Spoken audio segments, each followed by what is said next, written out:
रोडवर आपण बघतो काही जणांना म्हणजे एक अशी हे असते की 2 चाकी गाड्या असू देत किंवा 4 चाकी गाड्या असू देत, की ज्या ठिकाणी टर्न असतो म्हणजे वळण असतं, रस्त्यावर आता आपण चाललेलो आहे, तर काही ठिकाणी वळण असतं. तर वळण असलेल्या ठिकाणी आपल्याला पुढचा रस्ता दिसत नाही, जोपर्यंत ते वळण क्रॉस करून जात नाही.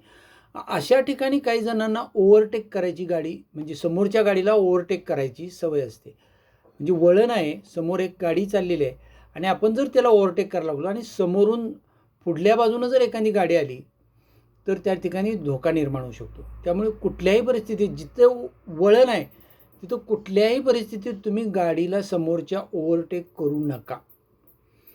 भले तुम्हाला काही जणांना असं वाटत असतं म्हणजे ओव्हर कॉन्फिडन्स असतो की नाही काय होत नाही, पुढनं गाडी येत नाही, मला जजमेंट आहे. अरे कसं जजमेंट आहे? शक्यच नाही ना. पुढनं गाडी येणार का आपल्याला दिसणार आहे काय? टर्न असल्यामुळं काय गाडीच दिसत नाही. त्यामुळं बेस्ट वे टर्न आहे, नो ओव्हरटेक. ही एक आपल्या कायमस्वरूपी मनात गोष्ट बिंबवून ठेवायची. थँक्यू.